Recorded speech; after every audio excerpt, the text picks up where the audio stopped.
Alright, welcome to Detailing with Mark. Today I'm doing my first night test drive, simply because that's the only time I had free.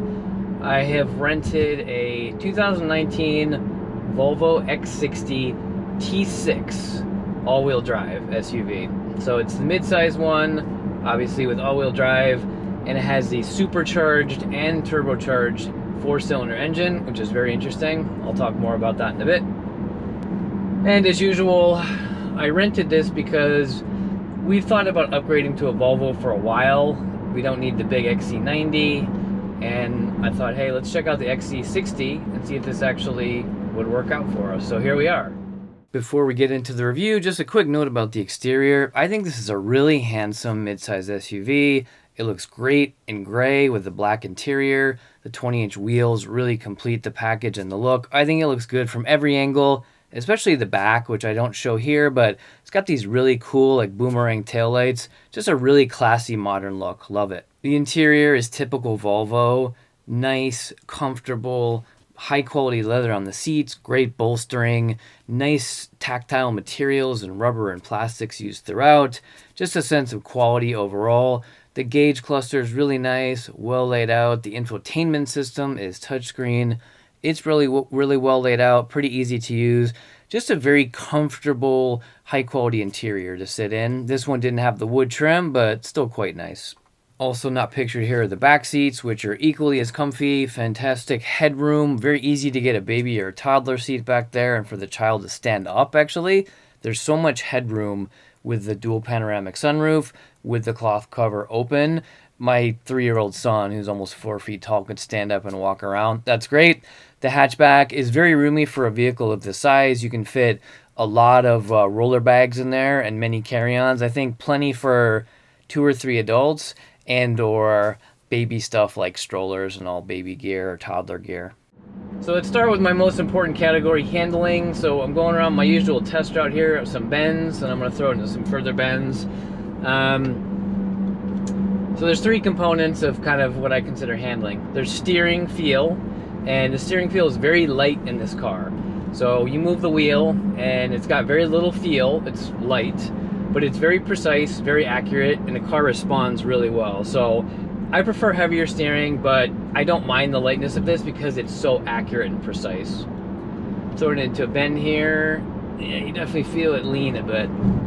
No doubt about it. So this particular car has what I would buy on it, 20-inch wheels with 255 width tires. Pretty beefy, although there's still quite a bit of body roll, unfortunately.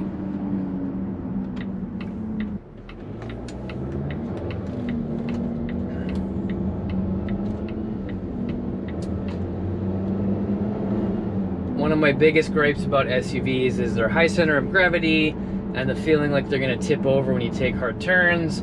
This is not that high off the ground. It's got the 20-inch big wide wheels. I thought, hey, this must handle well. So let's throw it into a couple of the typical corners I do.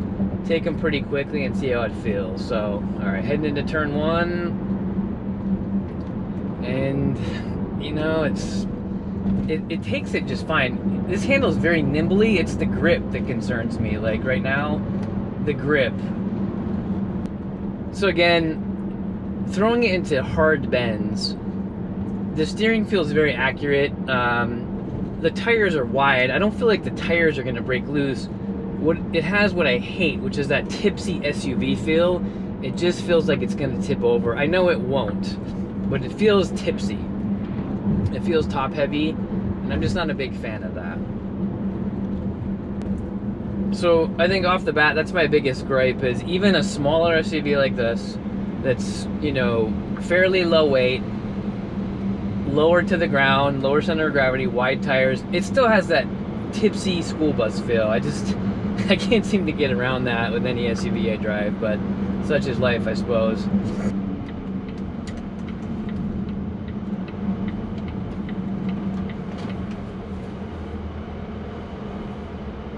Turning radius is quite good. I'm just making a U-turn here. Very nice turning radius, I think.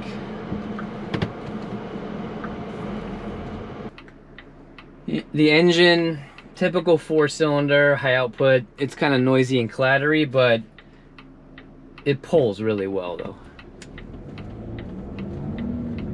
All right, let's do a 0 to 60 here and see what she's got.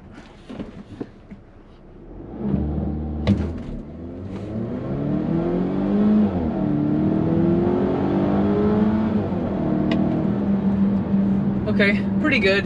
I think it's quoted at about 6.2 seconds 0 to 60. It feels like it. 4-cylinder engine, as I said, it's a bit noisy, but it's supercharged and turbocharged, so it's pretty interesting. From like 0 to 30, you hear the supercharger whine, and then it almost completely disappears, and then the turbo is fully boosted. So they really work well in concert together. Like a lot of 4-cylinders though, 0 to 60 is not where it's strongest. Mid-range acceleration is, I think, quite strong. It responds really, really, really well. Like right now we're doing 57. I'm just gonna touch the throttle with my toe and just boom, you know, we add 10 miles an hour like in a second or two. So mid-range power is excellent. As you'll see later when we're on the freeway, top end power, freeway passing power is excellent. This thing really, really, really responds well. So talk about fuel efficiency. That's one of the things I really wanted to see out of this car. 2-liter 4-cylinder engine. Even though it's double boosted, this car gets excellent fuel economy, even if you're kind of stomping on it. I'm averaging, so this is just gut feel based on how I've driven so far, but I am on pace to do about 450 miles on one tank, and it seems like I'm getting pretty high 20s in fuel economy. When I stop to refill it before I drop it off, I'll know for sure. Gas mileage is excellent. I'm very impressed, and the range is excellent. 450 miles, that's a pretty far range, so you can go many places on a single tank. That's awesome. Fuel economy, wonderful.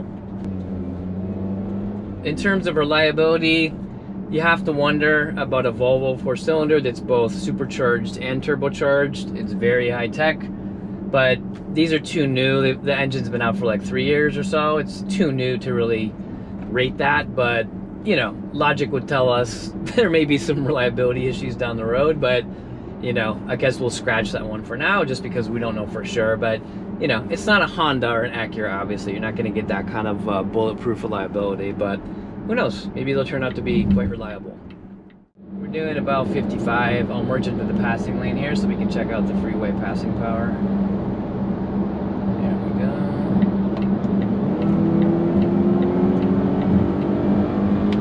go. So pretty good from 55 to 80 in maybe, I don't know, 4 or 5 seconds. It pulls really well. This engine is very noisy. It's kind of thrashy. I mean, what would you expect from a heavily boosted 4-cylinder? But it's super peppy. It's got great power at every RPM, every speed.